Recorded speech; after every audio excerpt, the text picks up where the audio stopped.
أعوذ بالله السميع العليم من الشيطان الرجيم. بسم الله الرحمن الرحيم. شرع لكم من الدين ما وصى به نوحا والذي أوحينا إليك وما وصينا به إبراهيم وموسى وعيسى أن أقيموا الدين ولا تتفرقوا فيه كبر على المشركين ما تدعوهم إليه أعوذ بكلمات الله التامات من غضبه وعقابه وأشهد أن لا إله إلا الله ولي الصالحين وأشهد أن محمدا عبده ورسوله صلى عليك الله يا علم الهدى ما هبت النسائم وما ناهت الأيك الحمائم. الحمد لله الذي هدانا لهذا وما كنا لنهتدي لولا أن هدانا الله. السلام عليكم ورحمة الله تعالى وبركاته. Nous disons A'ouzou billahi minash shaitanir rajim, qu'Allah nous mette à l'abri du Satan le lapidé, et à l'abri également de ses suggestions maléfiques. Alhamdulillah. Nous chantons les louanges d'Allah et nous ne cesserons jamais de le louer, de le glorifier jusqu'à la fin des temps, Inch'Allah.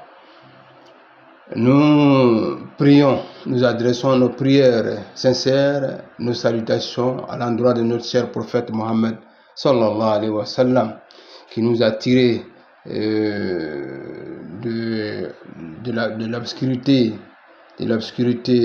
de la mécréance vers la lumière de la foi et de la spiritualité. Alhamdulillah. Que la paix d'Allah soit avec vous, chez vous. C'est un plaisir pour moi chaque fois que j'ai l'occasion d'être en face de vous pour échanger et pour partager avec vous les enseignements que le prophète sallallahu alayhi wa sallam nous a laissés. Alors c'est un plaisir car vous nous permettez de nous acquitter d'un devoir, à savoir transmettre ce que nous avons reçu. Et quiconque parvient à transmettre ne serait-ce qu'un seul hadith du prophète sallam, il a l'engagement du prophète de demander à Dieu afin qu'il illumine la face et la mine de la personne. Alhamdulillah. Nous espérons qu'Allah va illuminer notre visage, notre face, Inch'Allah. Alhamdulillah. Alors, ce soir, je souhaiterais, ou nous souhaiterions, c'est mieux ainsi, nous souhaiterions vous parler un peu des 6 jours qui suivent le mois de Ramadan. Le mois de Ramadan est un mois important et qui vient de nous faire un adieu jusqu'à l'année prochaine, Inch'Allah. Alors, mais il nous a apporté beaucoup de choses. Et le prophète alayhi salam nous a appris et nous a ouvert beaucoup de perspectives relativement à ce mois béni. Alors, ce mois ne peut pas s'en aller comme ça sans que nous ne fassions preuve de sympathie, à son égard.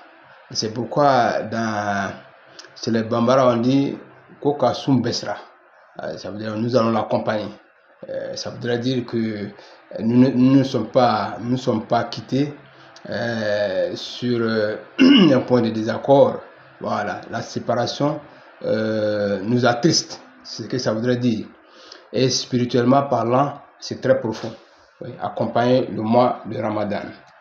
Mais pour aller plus loin, le prophète alayhi salam y voit une autre dimension.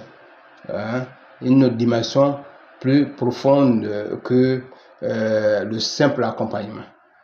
Le prophète salam, alors, nous a laissé un hadith, ce hadith est rapporté par un hadith rapporté par Muslim, et c'est l'un de ses compagnons du nom de Abu Ayyub al-Ansari radiallahu anhu qu'il a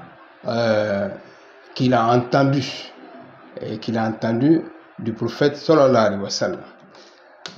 وقد ورد في فضل صيام ست شوال حديث أبي أيوب الأنصاري رضي الله عنه أن النبي صلى الله عليه وسلم قال من صام رمضان ثم أتبعه ستا من شوال كان كصيام الدهر رواه مسلم. Alors, le prophète alayhi wa sallam, quiconque jeûne le mois de Ramadan et après le Ramadan arrive à jeûner 6 jours après le mois de Ramadan, alors ce dernier aura le mérite de celui qui a jeûné toute une année. Voilà la substance de ce hadith. Donc, c'est une exhortation, une sorte d'appel que le prophète lance à sa communauté, afin que nous puissions également engranger des mérites ici encore. Quiconque jeûne 6 jours seulement pendant le mois de Ramadan, après le mois de Ramadan, dans le mois de Shawwal, alors c'est comme si la personne avait jeûné toute l'année. Vous voyez ce que ça donne? Ouais. Depuis ce mois, depuis le début jusqu'à la fin, nous sommes dans une grâce sans limite. Une grâce sans limite. Laylatul Qadr nous a apporté son lot de grâce. Chaque jour que nous avons jeûné pendant le mois de Ramadan a apporté son lot de grâce. À chaque rupture, il y avait un lot de grâce. Donc, ce mois ne finira jamais de nous surprendre.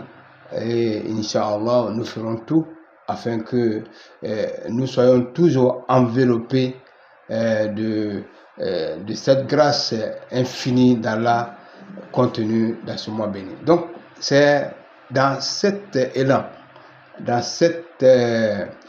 que le prophète alayhi salam jeûnait les 6 jours pour accompagner le mois de Ramadan. Alors, vous savez, nos dévanciers, nos grands imams qui nous ont précédés ont mis tout en œuvre afin que l'islam soit compris, afin que les zones d'ombre soient dissipées totalement. Chacun y a mis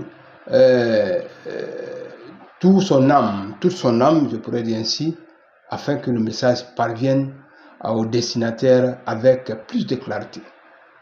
Alors, il y a des divergences de points de vue, mais ils se sont arrangés afin que chacun puisse rester dans le cadre tracé par le prophète alayhi salam. Alhamdulillah. Et en plus de ça, ils ont fait un effort afin que chacun puisse respecter le point de vue et l'avis de l'autre. Ça, c'est ce qui est intéressant dans cette communauté. Les savants qui nous ont dévancés, que nous cherchons à imiter aujourd'hui, ont été ainsi. Lorsque je donne mon point de vue et que je découvre le point de vue, l'avis de mon frère, alors je ne l'attaque pas, alors je l'apprécie. Et d'ailleurs, lorsque vous faites un effort, parce que les sources de cette religion sont résumées en quelques points. D'abord, la source principale, c'est le Coran. Ensuite, la sunna du prophète, alayhi salam. Ensuite, ce qu'on appelle le consensus des ulémas, des érudits. Quand ils tombent d'accord sur un point de vue, alors cela devient une obligation pour tout le monde. Et il y a enfin la porte qu'on appelle al-ijtihad, l'effort. À ce niveau, chacun essaie de faire un effort. Pourquoi l'effort? parce que le prophète n'est plus là. C'est de lui qu'on tire les informations. Donc, on essaie de faire des comparaisons, des analogies, afin de pouvoir être proche de ce que le prophète voulait et de ce qu'Allah subhanahu wa ta'ala voulait. Donc, voilà un peu. Donc, cet effort-là, alors, dans le cas de cet effort, quand vous faites un effort bien structuré, avec une bonne intention, et que vous trouvez, vous avez un mérite. Mais lorsque vous faites un effort et que vous vous trompez avec une bonne intention, vous avez deux mérites. Parce que vous avez fait un effort, mais vous n'avez pas pu atteindre l'objectif ou le but. Vous voyez comment c'est important.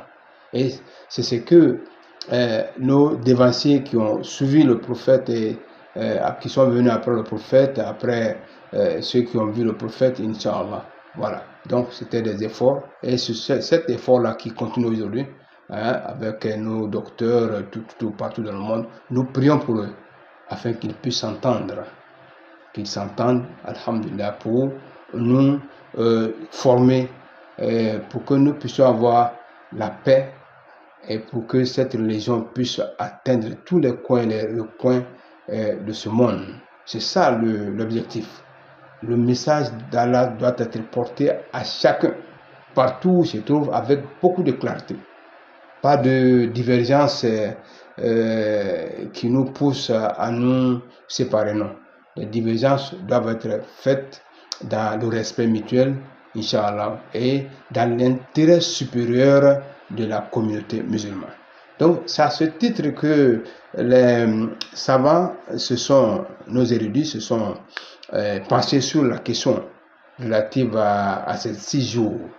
Alors, nous n'allons pas rentrer dans les détails, les avis, non, on va juste une vidéo pour que les gens puissent comprendre la quintessence de leur discussion.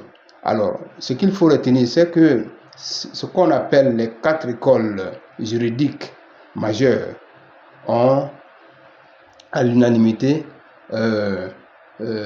indiqué que ces 6 jours que nous gênons font partie de la sunna du prophète salam, et c'est une recommandation, c'est une sunna recommandée, alhamdulillah, à l'unanimité.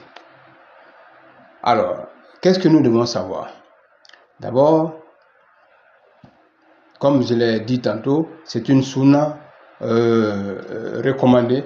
Alors, quiconque essaie de jeûner ces 6 jours aura la récompense qu'il faut, mais si vous ne jeûnez pas, cela n'a aucun impact sur votre jeûne Ramadan. Alors, c'est à ce titre d'ailleurs, par rapport à ce tas de fêtes, le prophète, l'imam Malik avait frappé, ou du moins avait émis une réserve par rapport à l'observance de ces 6 jours, parce qu'il craignait qu'il n'y ait pas de confusion dans la tête des musulmans à son époque. Donc il avait dit que les 6 jours-là étaient frappés d'une dose de blâme, c'est-à-dire que rare, d'accord. Alors, mais il craignait que les gens ne pensent pas, que les gens ne puissent pas penser que ces 6 jours-là font partie de l'islam. Sinon, lui-même, d'après certaines recherches, il gênait, mais de façon discrète entre lui et Allah subhanahu wa ta'ala. Mais c'est ceux qui sont restés, ses disciples, à la fin des temps, ont clarifié les choses pour dire que voilà, il évitait qu'on ne tombe dans l'excès en empruntant un chemin qui pourrait nous conduire à l'innovation. Mais toujours est-il que c'est une sunna recommandée par le prophète alayhi salatu wassalam. À ce niveau, il n'y a pas de souci. Alhamdulillah. Alors, on se demande, est-ce qu'il faut jeûner ces 6 jours-là de façon continue, de façon successive, ou séparée? Alhamdulillah, nos images